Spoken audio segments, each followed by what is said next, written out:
Okay, dokta, ili ujue umebeba mtoto wa jinsia gani, inatakiwa ufanye ultrasound muda gani? Ili kuweza kutambua jinsia ya mtoto kutoka kwenye ultrasound, kwanza kabisa lazima ujue mimba imegawanyika katika vipindi vitatu. Kuna kipindi cha kwanza, first trimester.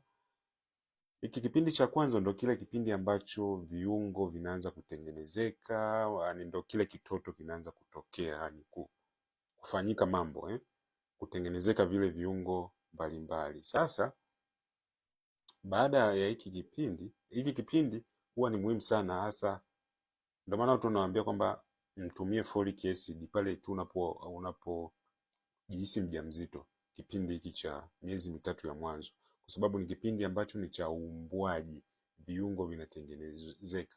Kwa hiyo katika kipindi hiki cha miezi mitatu ni ngumu sana kuweza kujua jinsi ya mtoto.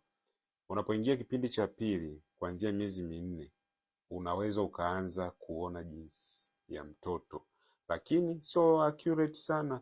Angalau sasa ukifika mwezi wa tano, unavyozidi kupanda kuanzia miezi minne, unavyozidi kupanda accurate inakuwa bora zaidi. Kwa hiyo mimi nawashauri angalau mwanze kutaka kuangalia jinsi ya mtoto miezi 6, miezi 7, 8 na ule 9. Hapa inakuwa very accurate, lakini pia itategemeana na mtoto amekaaje tumboni. Muda mwingine inakuwa ni ngumu pia kuweza kujua jinsi ya mtoto, lakini ukipata zile ultrasound ambazo ni bora sana, ni rahisi sana kuweza kujua jinsi ya mtoto. Lakini angalau uanzie mwezi wa 5, 6, 7. Ukikuta mwezi wa 5 haijaonekana, nenda ya 6, 7, 8 pale. 8 ni uhakika, lazima ukute mambo yapo vizuri.